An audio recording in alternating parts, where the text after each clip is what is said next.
Just dump all 9 kids on her. She doesn't do anything anyway. I didn't move. I didn't breathe. I just stood there in the hallway, the grocery bag digging into my wrist and the catering receipt fluttering slightly in my other hand. I had walked in through the side door like I always did. I didn't knock. I didn't want to interrupt. I thought I was being helpful. Their voices floated from the kitchen. Logan's tone was casual, almost amused. His wife, Emily, gave a little laugh in response, the kind people use when they fully agree but want to sound polite about it. "She's already paid for the food," Emily said.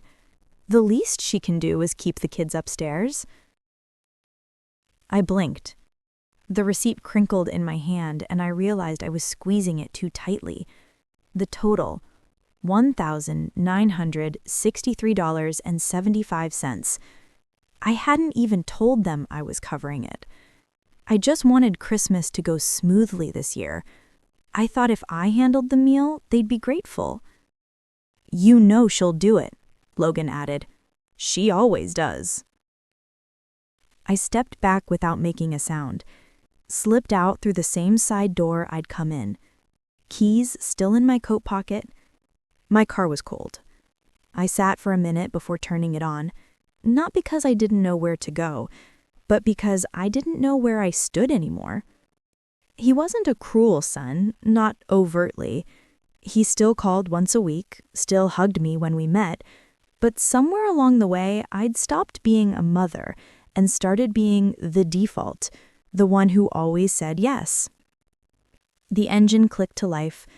I pulled out of their driveway without sending a text or leaving a note. If they noticed I'd come and gone, they didn't say. That night, I laid the receipt flat on my kitchen counter, and for the first time in a long time, I asked myself what I was actually giving and what was ever given back. I lay in bed that night with the lights off, the hallway dim, and the words still playing on a loop in my head. Just dump all 9 kids on her, over and over, like a song I didn't ask to hear.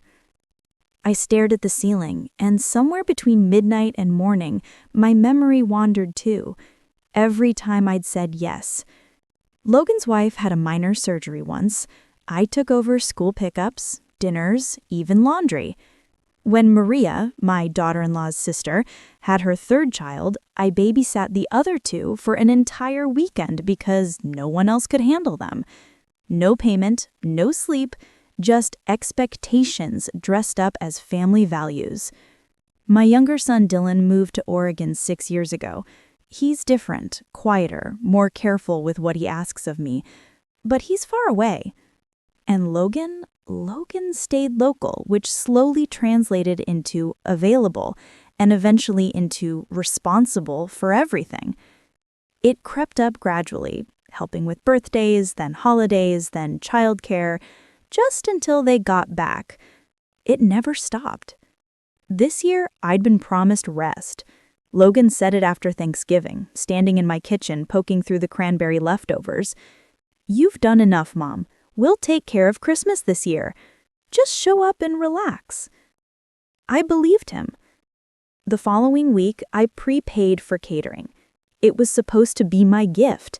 I didn't tell them. I just thought it might ease the load for everyone. Make things simple. Let us all actually enjoy being together. That was the word I kept turning over in my head. Together. But that sentence, that careless, clipped sentence, cut right through it. I wasn't invited to Christmas to rest. I was expected to fund it, feed it, and then remove myself from it while they celebrated downstairs.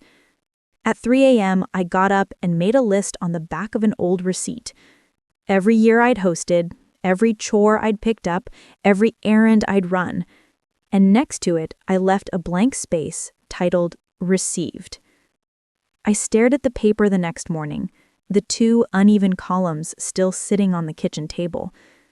Given stretched long and messy. Received remained untouched. I thought maybe I was being petty. Maybe I'd taken Logan's comment out of context. But the more I sat with it, the more the old memories started lining up, not just in my head, but in my chest. Last Thanksgiving, the house was full. I'd arrived early to help cook, stayed late to clean. That night, Logan's in-laws got the guest room and I was offered the pull-out sofa in the basement. No pillow, no sheet, just a blanket draped over the arm. Emily had said, "Oh shoot, we meant to set you up better," and that was the end of it. Mother's Day came and went without a call. Not even a text from either of my sons. I'd sat on the patio for hours with my phone on the table, trying to convince myself it was just the time zones or busy schedules. Dylan messaged the next day. Logan didn't message at all. And the wedding, Logan and Emily's. I'd ironed his shirt that morning, tied the ribbon on the centerpieces, but when the photos came out, I wasn't in a single one. Not the family portraits, not the cake cutting, just a few blurry, candid shots from the back of the room. When I asked about it, Logan said, "Oh, you must have stepped out. The photographer was rushing." I had stepped out to clean spilled wine off the floor while everyone else gathered for the formal shots. This year was supposed to be different. Logan had said so himself. "You'll get to relax this time, Mom. We've got it covered." And I wanted so badly to believe him. I did believe him. I looked down at the paper again. Received was still empty. I picked up the pen and drew a single dash. Then I turned the page over and started a new list. Just 2 titles: What They Assume and What I Actually Want. On the left, what they assume I don't mind babysitting. They assume I don't need rest. They assume my time is always available. They assume I'll pay because I can. And on the right side, I finally wrote what I'd never said out loud. I want to be invited, not assigned. I want to enjoy, not host. I want to sit at the table, not serve it. I want to be seen as a person, not a resource. I stared at the list for a long time. Then I turned back a few pages and saw a note I'd scribbled in September. Nanine called, asked again if I'd consider coming out to the ranch this year. I'd written a quick response underneath it. Can't. Family comes first. I read that sentence twice, then once more. Nanine had called me in the middle of a Saturday when Maria had just dropped off her kids without warning, again. Nanine had laughed and said, "Come to the desert for Christmas, Renee. We'll drink wine by the fire and let the younger ones do the work for once." I'd smiled at the time and told her I was already spoken for. But now I pulled out my phone, found her name in my contacts, and hovered my thumb over the call button as the sun shifted across my floor. The next morning, I called the catering company. The woman on the line recognized my name right away. "Oh, Mrs. Marlowe, the order for the 25th. Was there an issue?" Her voice was careful, polite. I told her I needed to cancel everything. There was a pause, the sound of keyboard clicks. "We can process a partial refund," she said. "You'll receive about $1,040 back after the deposit." I thanked her and hung up before I could change my mind. It felt strange, lighter somehow, like unclenching a fist I hadn't realized was tight for years. Afterward, I sat at my kitchen table and pulled out a single sheet of paper. The words came quickly. "No one else gets to define your worth." I folded the paper, slid it into an envelope, wrote my own address, and dropped it into the outgoing mail. A note from myself to myself, proof that I was finally listening. My phone buzzed twice that afternoon, Logan's name flashing on the screen, then again, an hour later, no voicemail, just calls back to back as if he already knew something was off. I didn't pick up. The silence between each ring felt like its own kind of conversation. By evening, I was pulling a small suitcase from the closet, not the big one I used for trips back east, just enough space for jeans, a sweater, my old travel mug, and the paperback I'd never finished. I booked a room at a motel just past Las Cruces for the 23rd, halfway to Nadine's ranch. As I packed, I thought about how many times I'd driven that route for other people, weddings, birthdays, emergencies, but never for myself. The idea of leaving quietly, without announcement or explanation, felt almost holy. When I zipped the suitcase shut, the sound startled me in the stillness of the room. It didn't sound like escape. It sounded like permission. That night, I slept through without waking once, and when morning came, I didn't make coffee or check messages. I just took the suitcase by the handle and walked toward the door. The hallway opened wide before me, empty in that winter quiet way that feels like freedom and distance at once. I passed the edge of Tucson just after sunrise, the light catching on the hood of my car as if the day itself wanted me to keep going. I didn't play music. I didn't call anyone. I just drove. Somewhere past Deming, I powered off my phone completely. No silent mode, no vibration tucked in the glove box, just off. I didn't want to know if Logan had called again. I didn't want to know if Emily had texted something passive-aggressive or performatively sweet. I wasn't in the mood to decipher anyone else's expectations. I just wanted peace. For a long stretch, I thought about nothing at all. Then, as the landscape settled into long, flat stretches of tan and rust, a memory surfaced. Logan, age 8, carrying a chipped mug into my bedroom on a Sunday morning. He'd poured tea himself, lukewarm, mostly water with too much honey, and he'd whispered, "Careful, it's hot." He'd been so proud.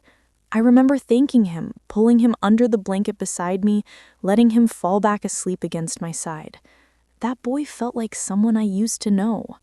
Somewhere along the way, his warmth turned into assumption.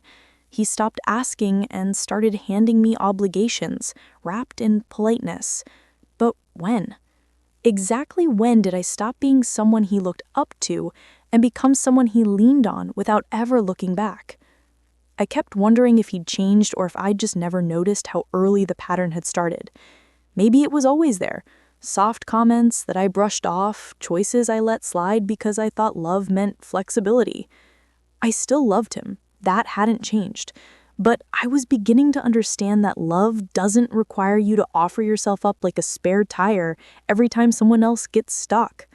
By the time I crossed into New Mexico, the sky had gone a pale, brilliant gold. I had 4 more hours to go. Nadine had texted the cabin address the night before. I didn't need directions anymore. I just needed to arrive. We sat on Nadine's porch, the sun warming the wood under our feet, coffee in our hands, no schedule pressing in. Her neighbors had wandered over, bringing cinnamon rolls and a deck of cards. Someone turned on a small radio that played softly from the windowsill behind us.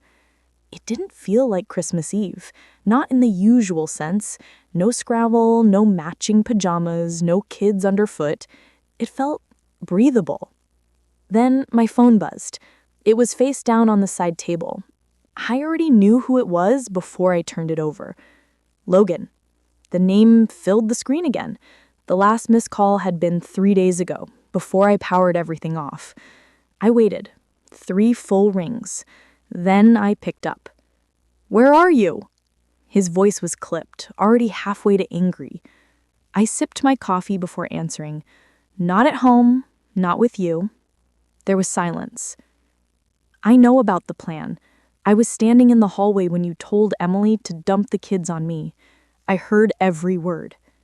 He started to say something, some defense, some excuse, but I kept going. "You didn't ask me. You didn't include me. You assigned me like I was part of the furniture. You planned Christmas without me and only remembered I existed when you needed someone to fund it and carry it." Another pause, then quieter. "You're still coming, right? You're just upset."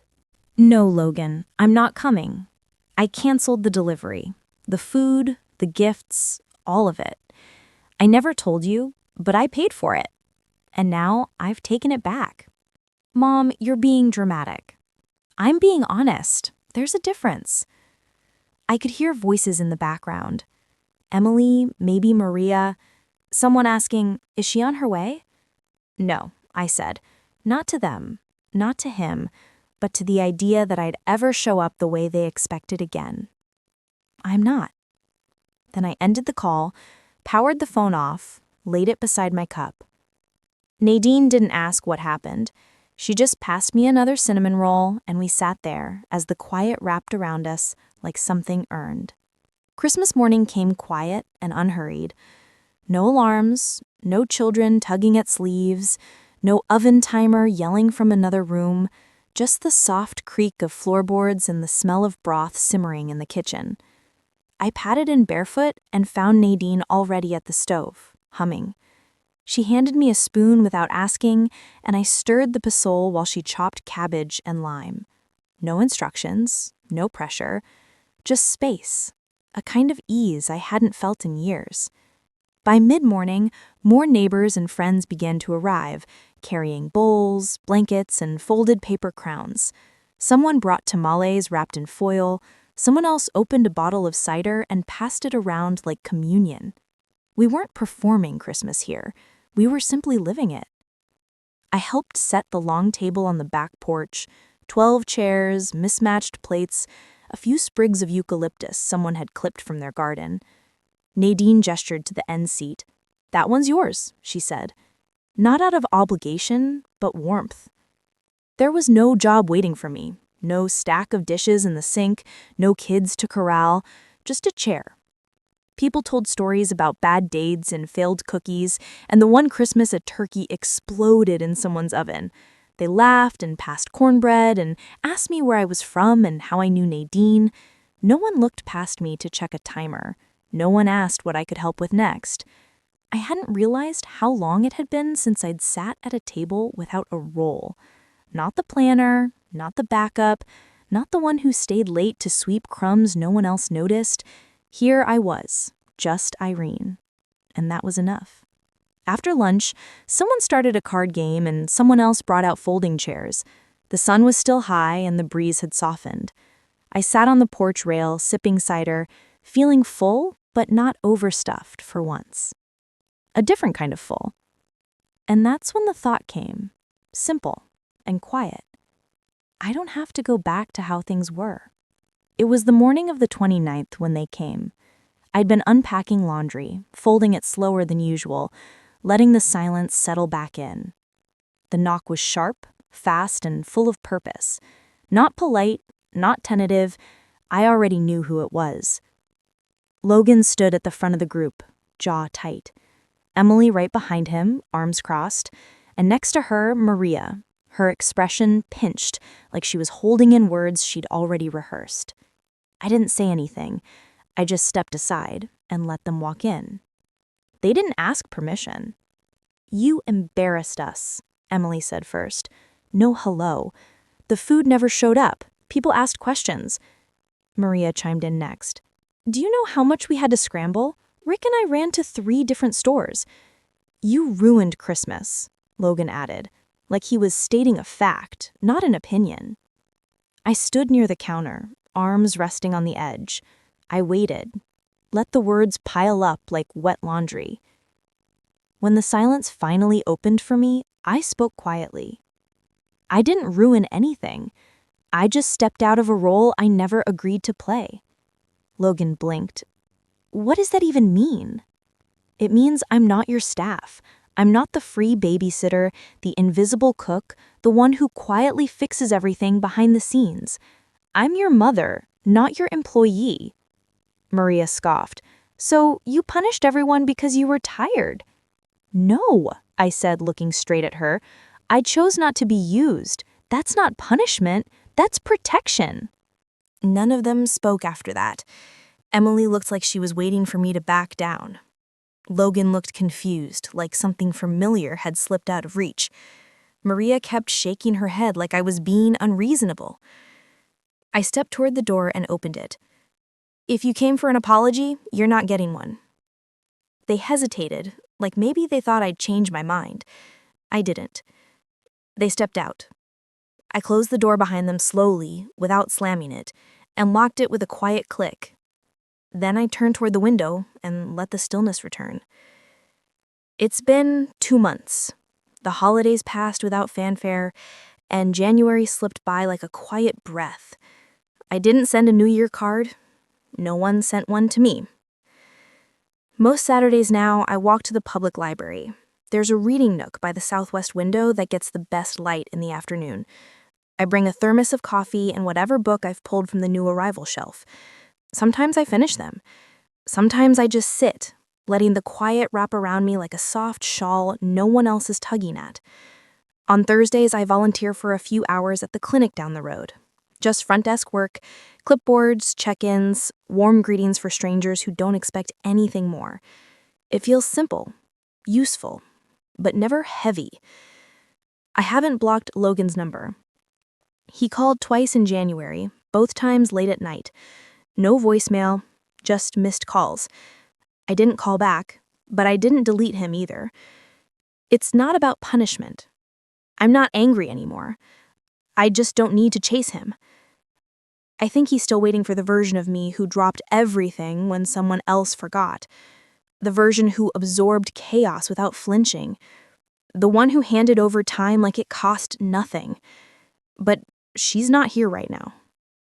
I cook when I feel like it. I keep flowers in the house even if they don't last long.